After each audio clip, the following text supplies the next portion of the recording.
Hi, everyone. Thanks for tuning in to another episode of the Trail Talk Highpointing Podcast.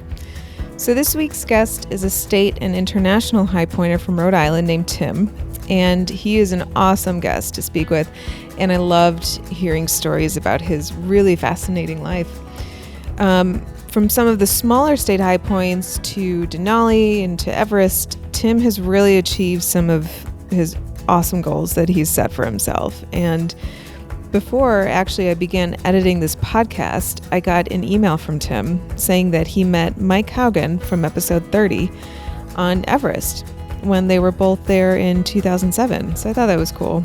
And I also got to meet up with Tom and Tommy from episode 1 in Chapel Hill last week when they were here to see the Wrexham vs. Chelsea game.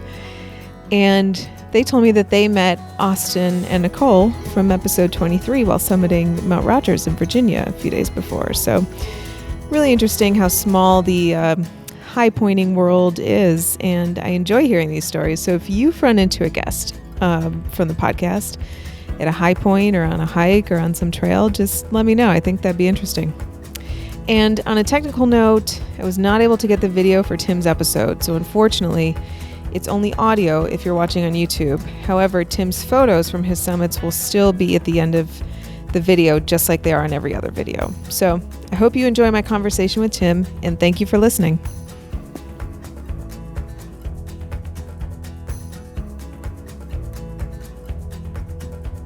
Welcome to the Trail Talk Highpointing Podcast. Today, our high pointer that we're speaking with is Tim from Rhode Island. Tim, welcome to the show, and thanks for being here. Thank you, Lauren. It's a pleasure to meet you and see you on the screen and talk to you today. So you're not only a high pointer within the United States, but you're also going for the 7 summits, of which you have 5, and you're a long-distance hiker, and we'll get into your Camino de Santiago attempt and going back and some of the other activities that you do in the outdoors. Sure. So to get us started, can you tell us a little bit about how you got started in the outdoors and what got you high pointing? Yeah, I think I came from very adventurous stock. My mom and dad were very outdoorsy. I was born in 1960, and one of my earliest memories is going coast to coast in a Volkswagen Bug with my brother and I laying out and napping in the back of a Volkswagen Bug. Obviously, no seat belts or anything like that, but going coast to coast. And in 1975, we were waiting for my sister to turn 12 because at that point, that was the youngest that you could be and go rim to rim in the Grand Canyon. So Wow. In 1975, we got in the back of the pickup truck, a Dodge pickup truck, and drove all the way coast to coast, hit all the national parks. And our main goal was to go to the Grand Canyon and go rim to rim, which we did, and had a great adventure down in the canyon. Oh my still gosh. remains one of my favorite places to go, and like the most beautiful trail that I think I've ever been on, and I've done it multiple times, is the Bright Angel Trail from the South Rim down to Phantom Ranch in the Grand Canyon. Wow. So where did you grow up?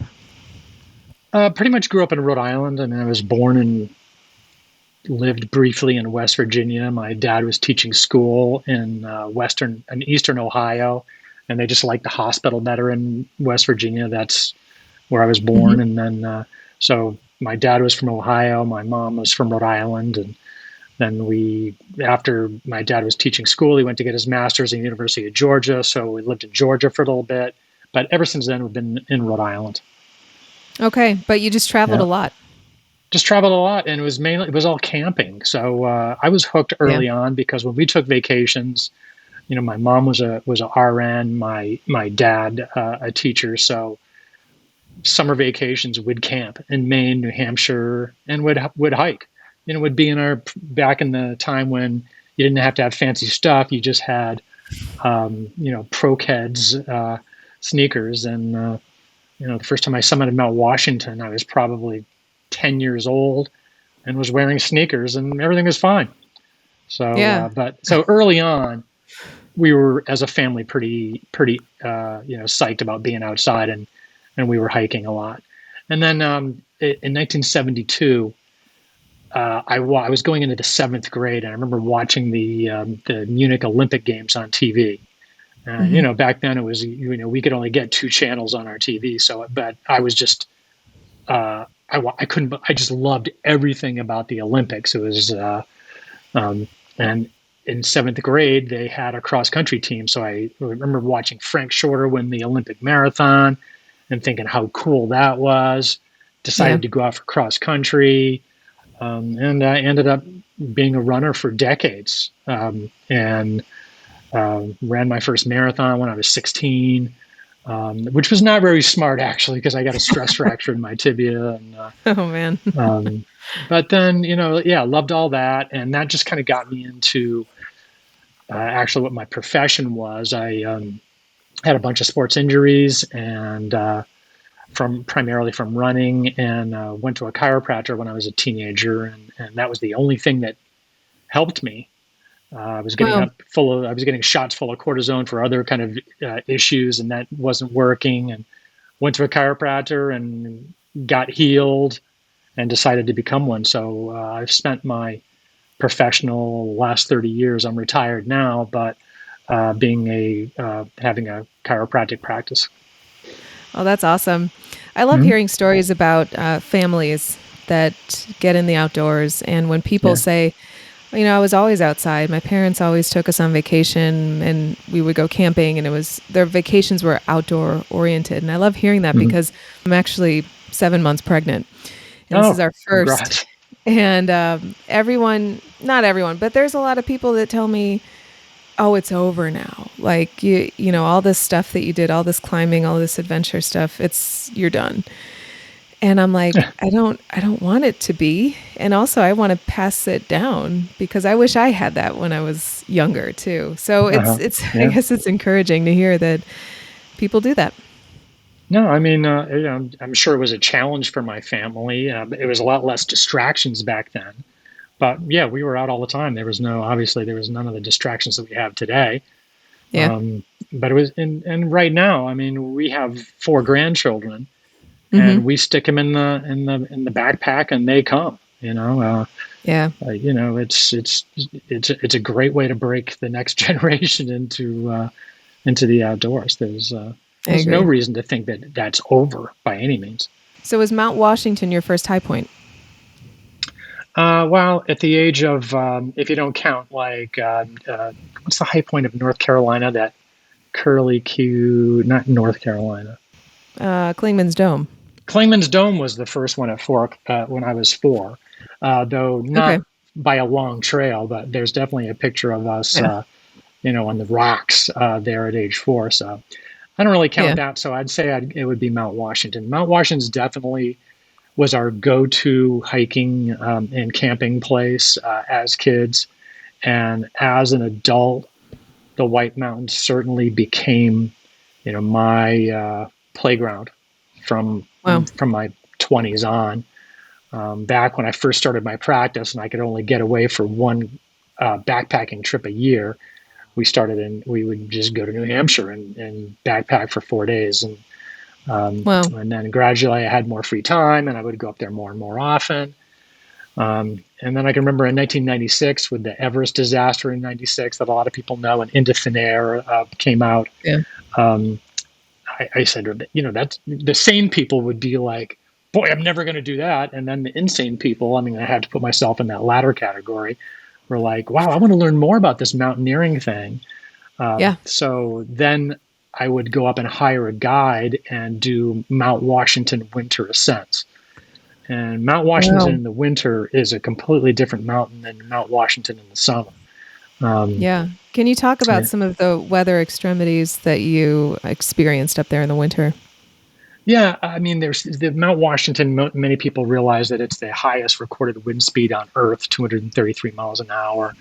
But there's three weather patterns that kind of converge on the summit, and so the weather can change just like that. I can remember, we had just done a presidential traverse with me and six other guys this past weekend. So we crossed over the summit and had a bowl of chili on the summit on our way. Hmm. But I was telling one of the guys, I went up there with a girlfriend and her this is many, many years ago, and her mother was really scared about me taking her on a winter climb of Mount Washington, even though she was a real outdoors person and an experienced hiker. And we had a beautiful day all the way to the summit. And as soon as we got to the summit, a weather pattern blew in from behind us, whiteout conditions. We had to stand there. The wind kicked up big time, and it was so windy, it blew down her face mask. And I looked at her, and she had a quarter of an inch of ice all over her skin, where her skin was getting frostbitten. So, oh my God, I was like, I'm going to let down this poor lady's mother. So we barely made it down. We had to rescue a couple of people who were also stuck up there, found our way through the whiteout, found the trail down, and were able to escape. And later her skin kind of sloughed off like a sunburn, but so it wasn't really any permanent disfigurement. That's good. But that's just one example of that. And I climb every winter up there in the winter just for the cool experience. And I've only gotten to the top in the winter maybe 50% of the time.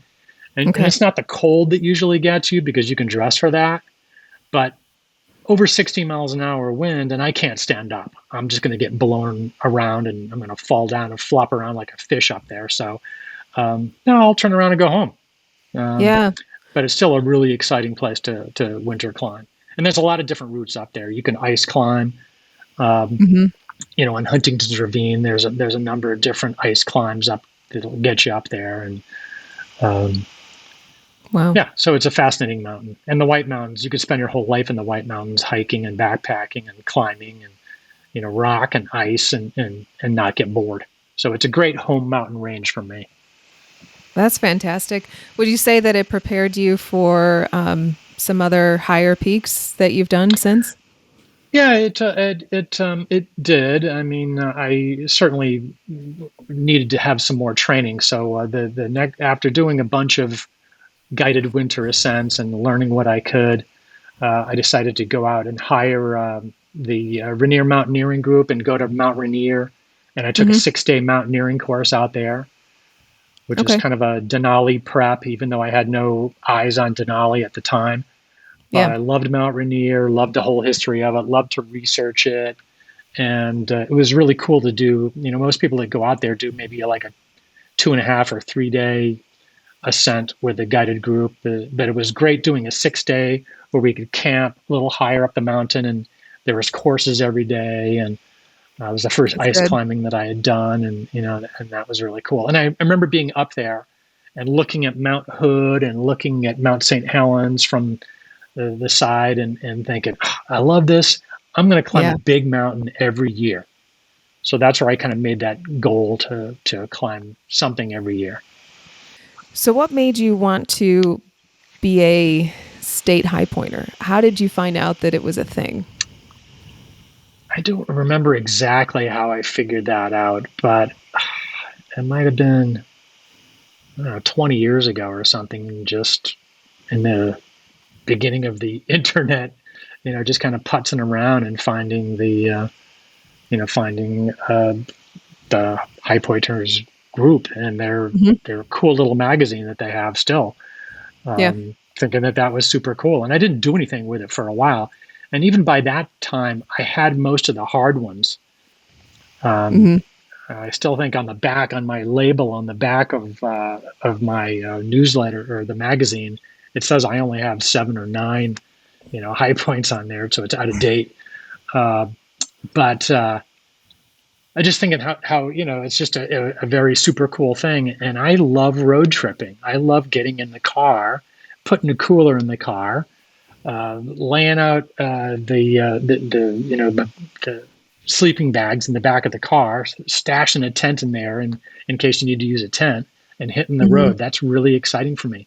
I remember that excitement when I was with my family early on. I can remember getting dressed the night before because we had a road trip the next day. We were going to Maine or something like that. Yeah. So I still think I love the road trip. And let's face it, a lot of the high points are walk-ups. So it was fun doing road trips and just banging out a bunch of those. One road trip I banged out 22 by myself. Wow.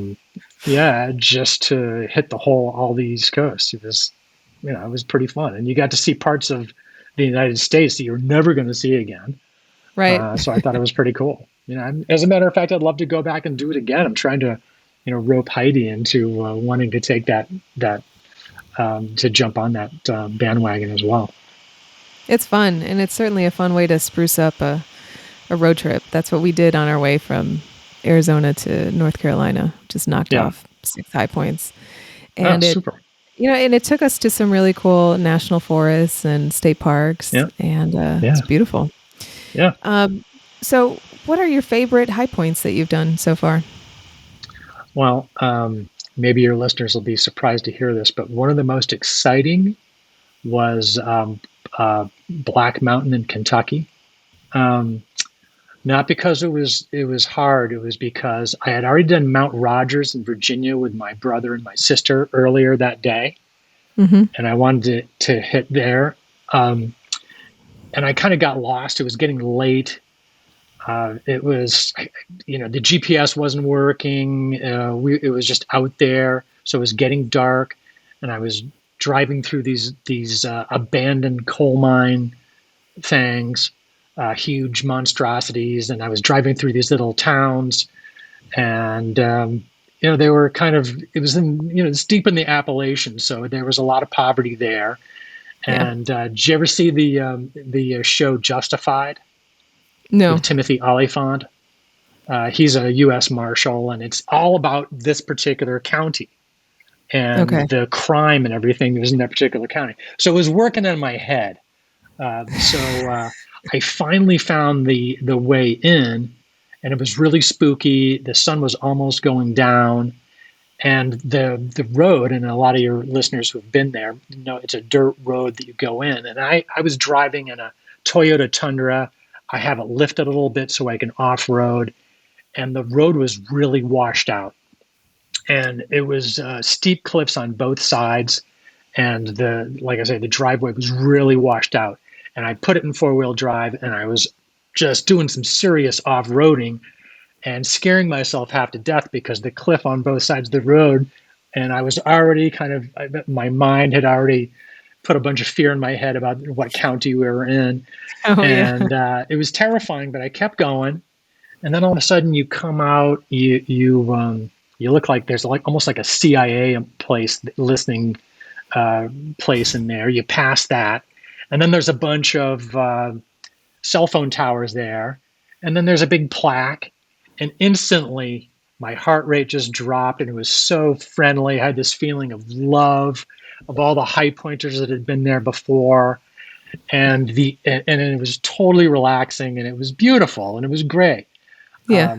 My only regret is that I didn't spend the night there, because it would have been a cool place and totally safe, just to roll it out right there. And but I kept driving on. But all within 30 seconds, I was terrified to completely relaxed in that period of time. So that was really cool. Yeah. Well, it's on coal company land, and it was a few years ago that you had to get permission from the coal company to get on there. But it was wide open, so I just cruised on in there. But That's awesome. It was really cool. It was super cool. It was one of those experiences that I'll never forget, even though it was a drive up. Yeah. So now you've done Denali as part of your state highpointing endeavor and also your Seven Summit endeavor. Yep. Can you talk about that? I went, the first year I went to Denali was in 2000, and went with a big guided group, again with RMI, Rainier Mountaineering Incorporated. Super great. We didn't get to the top. We were there for almost 4.5 weeks. We had terrible weather. We had to spend 6 days at high camp in a tent in a storm, and we made a little bit of an attempt to climb up on the Autobahn, which is up to the Denali Pass. But it was a high avalanche danger, and we were all exhausted, and we were all the way burnt out of our good food. So we had crappy food to eat then. we were just kind of worn out. And Mm-hmm. then we eventually made it all the way back down to base camp, and where we had to wait another 6 days because the weather was so bad before they could land the planes and we could get out of there. So, but it was a really Wow. cool experience, and knew I was going to go back, and then went back with a team of three friends and myself in 2004. But before we landed on the glacier, two people of our team dropped out. One with health problems, and one just, I don't know, fear or something. So we were going to bag the trip, and then my buddy Rob and I said, let's just go for it. So just the two of us went, Wow. and we had a great experience. And there's always a challenge. There's always some ebbs and some flows, but we had a wonderful experience. I can remember at 11,000 feet, which I think is Camp One. I think it's Camp One. You have base camp at the Hilton, the glacier, and then Camp Mm-hmm. One's about 11,000 feet. So I remember we camped out, and it's a safe area, no crevasses there, so that's where everybody camps. And there might have been 20 tents there at the time, but it started snowing, and it snowed 5.5 feet in 3 days. Wow. So we had to get out every 2 hours and shovel a tent out, being careful not to stick your shovel and ruin your tent, because it would have been a survival battle at that stage. But we just shovel it out, and then and everything was wet and soaked with condensation. Even all our Gore-Tex stuff was just soaked. And finally the sun came out after 3 days, and everything was dry in about 2 minutes. The sun was so strong. But It was interesting. When we got out, we were on a flat kind of a campsite, and when we pulled ourselves out of the tent, couldn't see any of the other tents because everybody had been shoveling the snow, and then the snow was just 8-9 feet above the tents, and the whole area was pretty fascinating. But what worked out in our favor is these guys behind us in the tent behind us started fighting, and decided to bag the trip, which was worked out for us because we got all their extra lunch food and their gas, because we were a little light on lunch food at that stage. So we just lived in just complete luxury from then on. And we were able to get up and one night at high camp, and went to the summit, and it was beautiful and it was great, and then we just had a wonderful time. Wow. And how long did that entire trip take? I think that second trip was about 2.5 weeks, with some weather delays and stuff, but nothing like the first time. Right. And I have to ask, because I've been asking this to people who have summited Denali, would you do it again? Oh, hell yeah. You're the first person that said yes. Wow. Okay. It was beautiful, and it was great. And I like the slog. Not everybody likes the slog. I like the slog. That's Zen to me. That's meditation. Even if it's painful, I like that. That works for me. Like I say, that's just meditation for me. But not everybody's into that. Everybody, that's the ice climbers and the rock climbers need a little bit more action. I like the slog. I like the Zen, just humping it for hours and hours and hours. I like that. So I would totally go back. Would you say it's a combination of just pumping it for hours and hours and hours, and also waiting and maybe not doing much? Yeah, and I was never bored with that. I was bored down at base camp the first year, 6 days at base camp, and you can almost smell the hamburgers in Talkeetna. That was no fun. That was like an exercise in the psychology and deterioration of the human spirit. That was not good. But sitting in a tent for days on time, and it was never that bad. Back then it was before you could have like a Kindle or something like that. So we had books, and would have to rip the books into thirds, and somebody would get the middle third of a book, and someone would get the end. And once you dealt with that, then you sang songs, and because you had pretty good reception up there, radio reception up at high camp. You could pull stuff in from Japan, so it was pretty cool. Yeah. Wow. That's super interesting. Can you talk about any state high points that did not go according to plan? Yeah, I would say last summer in July, um, I was the kind of prime mover on this. I grabbed a couple of friends and flew into Jackson Hole, Wyoming, and I was meeting some other people. I have some friends in van life, so they were cruising in with their vans, ice climbing and rock climbing Mm-hmm. buddies of mine. And so we all met in Jackson Hole or Jackson, and three of us first went up to Granite Peak in Montana. We acclimatized a little bit in Jackson Hole, went up to the ski area, hung out at 10,000 feet, did a few hikes to get our bodies up to 10,000 feet, and we went into Granite. And it was instantly kind of a disaster. Should have done more of my homework on the time of year that's the best time to go. Okay. I just figured, I have some, mid-July is a good time for me, so I'll go and do Gannett and Granite in July. So Well, surely first it'll of be all, a good time for the mountain. yeah, should have gone a month later. Number one, because Okay. horrendous mosquitoes. Oh, We had to live our life and completely with our whole bodies covered up and head nets and such like that. But that's not the wow. worst of it. We decided not to go on Froze to Death Plateau up there. Okay. We wanted to kind of do some bushwhacking, so we went this other route. And that was the problem was even getting to the place where we started to bushwhack. The trails there was so much blowdown of trees on the existing trail that it took us forever to get even to the part where we bushwhacked up. And then we Wow. bushwhacked in, and it was right after all the extreme water damage. Remember how Yellowstone, the river That's just right. obliterated the towns? It was right Yeah. after that. And Okay. the streams were not streams anymore. They were raging rivers that there was no way we're going to be able to get across these rivers. Mhm. So we were done right there. So Wow. it was just, we didn't plan well. And it was also a little bit of luck of the draw with all this rain and flooding. Yeah. So we ran out of time there. And then we got back down to Jackson, and then we went down to the Wind Rivers, and we were going to do Gannett Peak, and loved Gannett Peak. It was a beautiful hike all the way in. Yeah. But again, it was it was early season for that. No one had really been in there. They weren't bringing any guided groups in until later.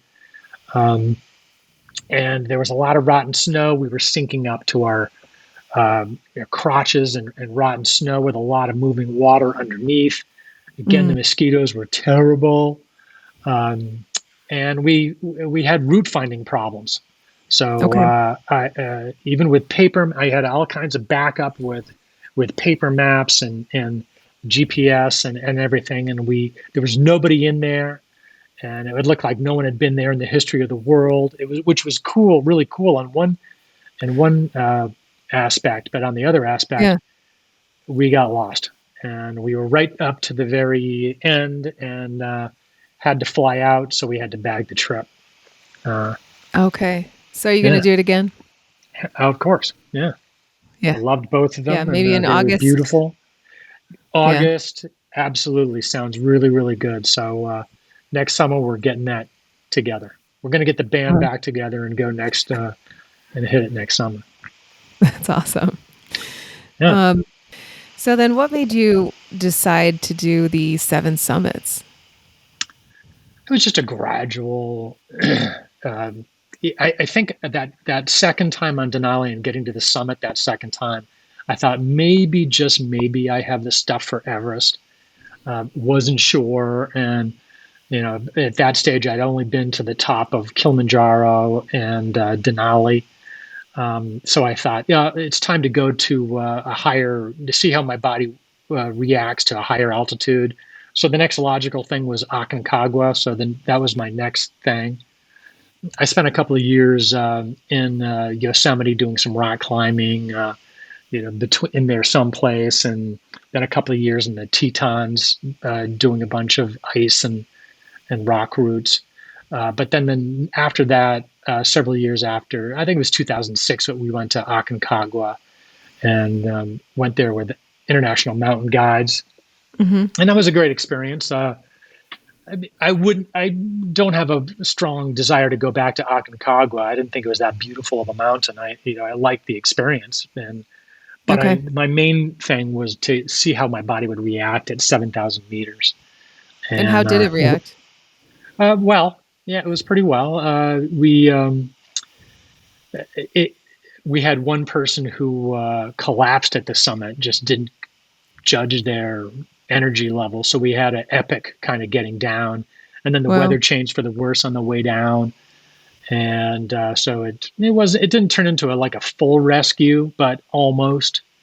Yeah. It was pretty incredible descent down to high camp, and really slow, and fought our way in and out of that storm the whole way.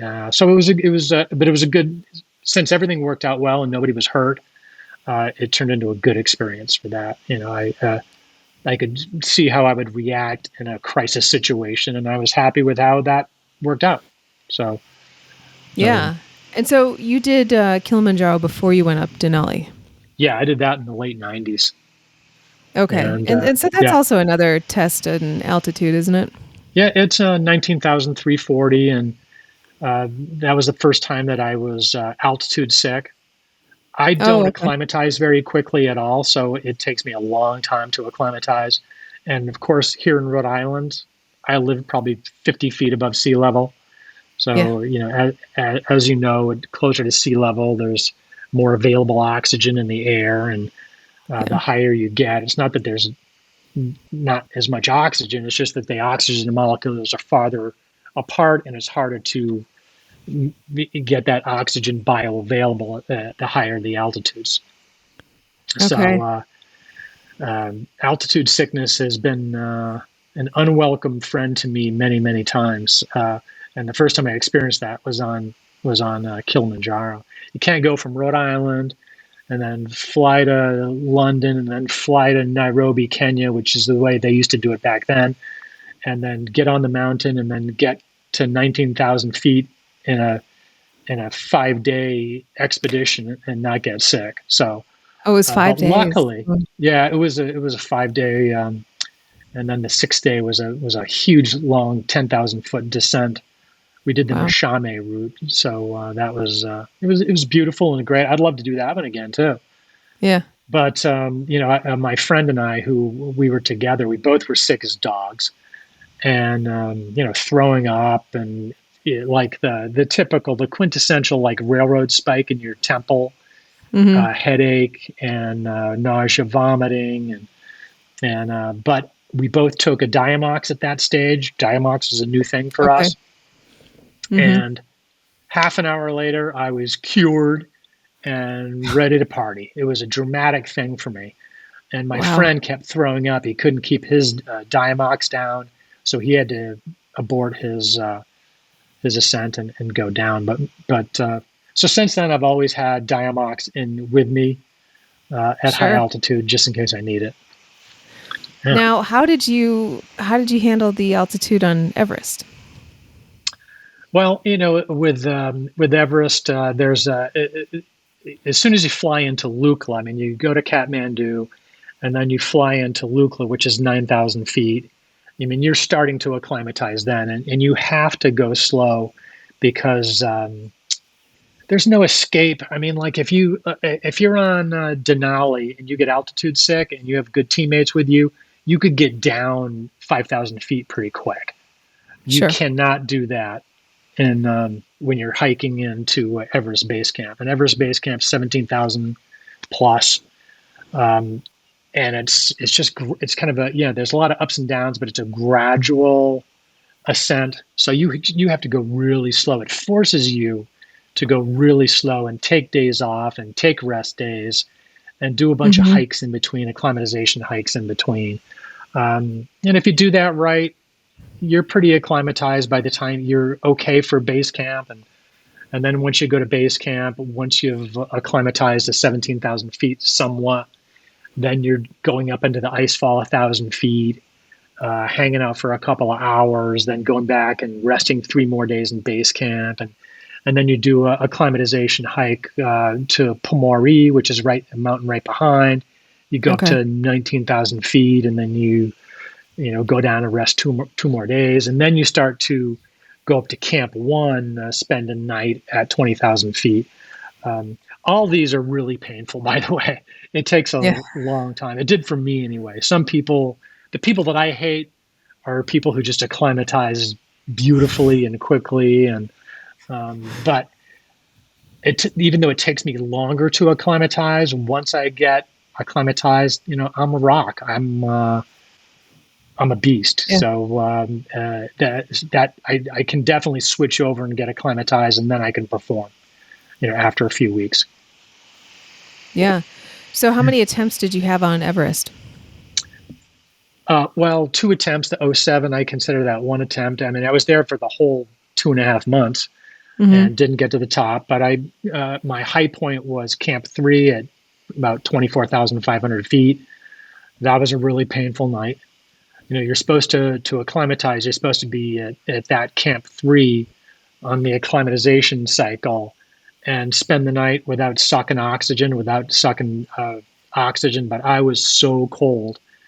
I was so slow getting up there and cold. I got this last tent, and I only had 1 sleeping mat because you have to sleep in 2 sleeping bags with 2 sleeping mats, because when you're not on oxygen, you're just the ice just freezes you, and without supplementary oxygen, you're in trouble. But you're trying to survive that night to acclimatize. But somewhere during the night, I was like, screw this.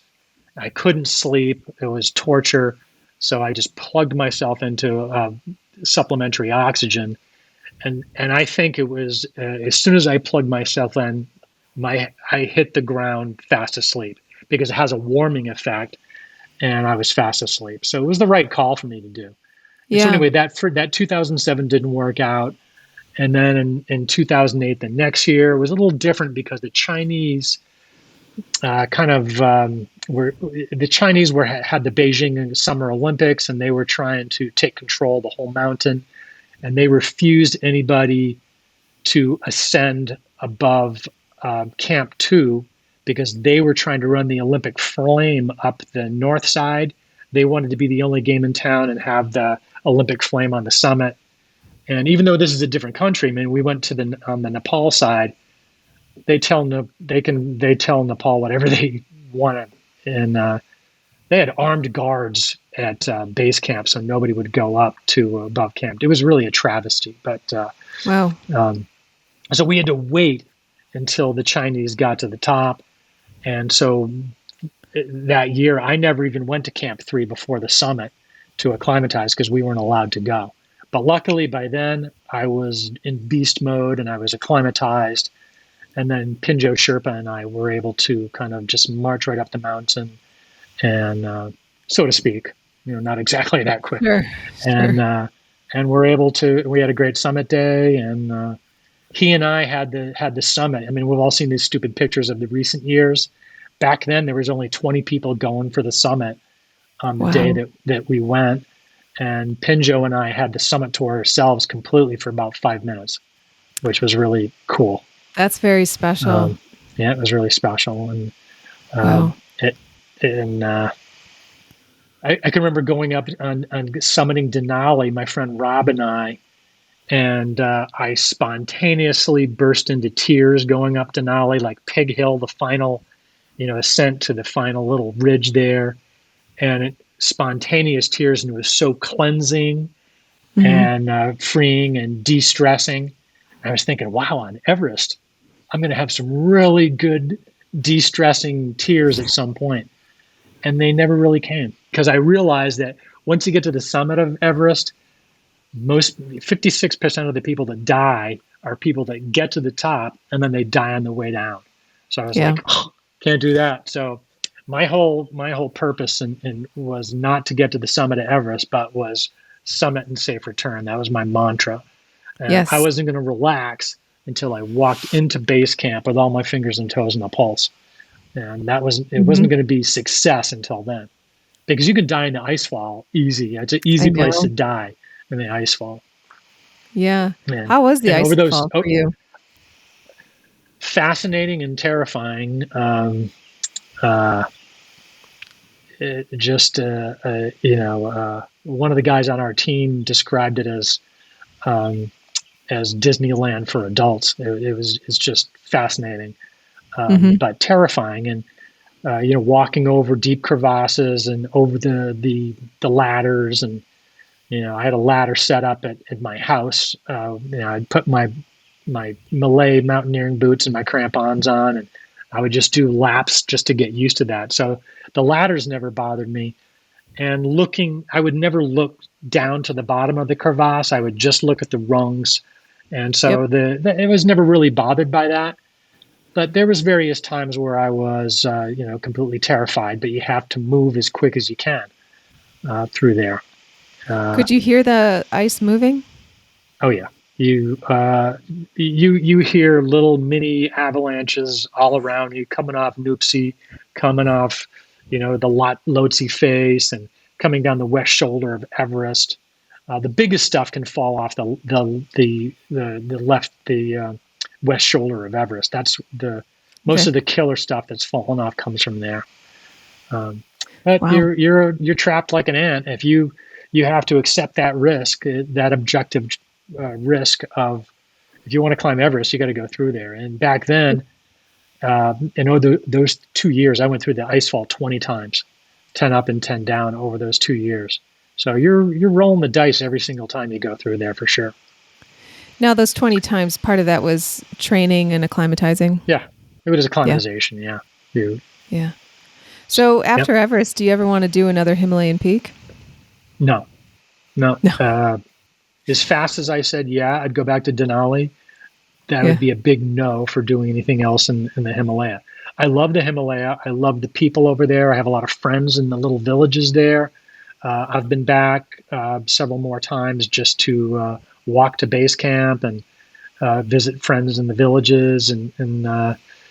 It's just a fantastic place to be, and gorgeous, and the people are great. Hmm. Um, but as far as climbing another 8,000 meter peak or anything, no. No. No, no interest. I don't expect to get the seven summits because I'm not going to go to Russia.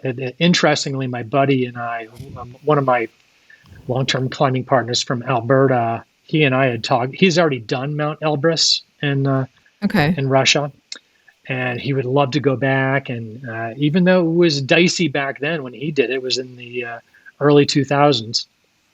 But this was before the invasion of Ukraine. Hmm. But we were talking about it 2 months before we heard about the possibility of violence over in Russia and Ukraine. So glad we didn't go there, because again, we could have been the next Brittany Grinders, except with no notoriety, and would still be in jail there. I'm sure they would love to get their hands on a Canadian and an American over there. Would still be there. So luckily we didn't. So I have no regrets if I don't get the seven summits.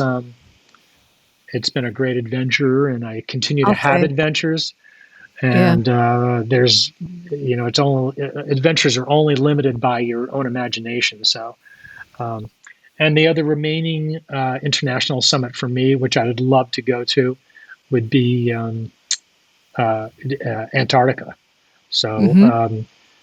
Vincent Nassif would be tremendous, and friends of mine that have done that have said it's totally life changing, and I Okay. would love to experience that. I expect it would look a lot like Denali, Okay. maybe Denali cubed kind of thing. So I'd love to do that. It's high, it's very expensive, and but it would be a tremendous trip of a lifetime. And I hate to use that term, trip of a lifetime, because it's only the trip of a lifetime till your next trip. Um, but that might be a trip of a lifetime going to Antarctica. It's the only continent that I haven't been to. Okay. Um, so you need to round out at least being there, and hopefully I could connect that with the high point, and then end up with six. Not too shabby. Not at all. You also just got back from a trip to Europe where you attempted the Camino de Santiago. Can you Yep. talk about that? And can you talk about some of the other long distance hikes that you do? Yeah, I've never done a through hike, like a Mhm. big like AT or the PCT or the Continental Divide. Um, I haven't done any of those, but the Camino de Santiago, I first read about that maybe in the late '90s, and I was like, this is the coolest thing ever. That just resonated with me, and that was way before it was really popular. Only you Mhm. know maybe a couple thousand people would do it a year. It was kind of forgotten. But I read this book, the Pilgrimage by a Brazilian author, Paulo Yep. Coelho, who Yep. wrote The Alchemist too. And I Mhm. said, I've got to do this. And so, that might have been 30 something. That was actually the early 90s. I read that book. So it's been on the list for a lot of years. And then with COVID, Heidi and I had it planned almost 4 years running, but something got in the way of it. And so this year we in April we left to do it. We were so excited. We loved it. All the books that were the dozens of books that we've read uh, and the YouTubes that we watched and everything. We thought, it's probably not even going to be as good as that. And it was 10 times better than that. It just was Really? so awesome to do. But we did 9 days of it, and unfortunately, that's where our Camino ended because Heidi accidentally walked off a curb in this little village and broke her fifth metatarsal, and we had to come back. So Yeah. it's put off another year until next year.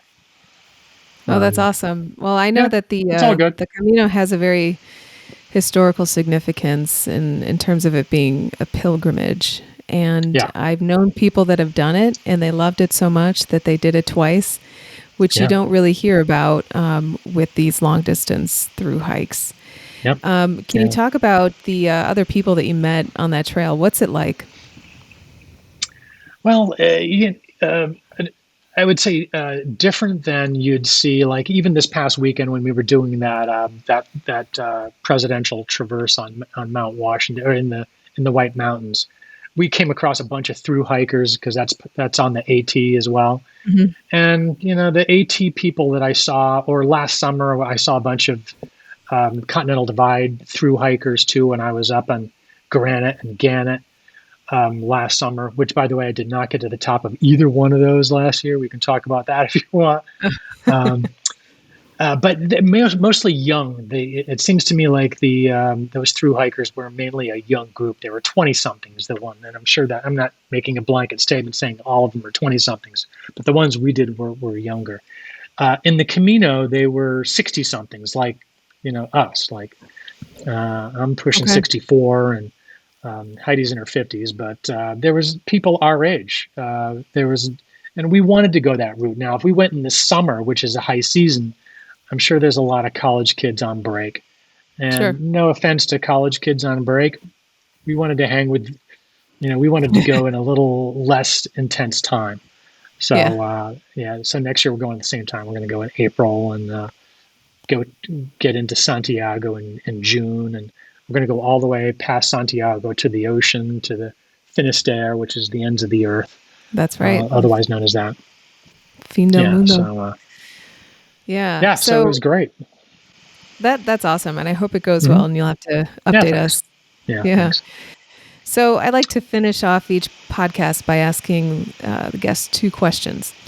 One of the questions is really just for me. I want to know what outdoor adventure books, documentaries, or podcasts you like, read, or listen to.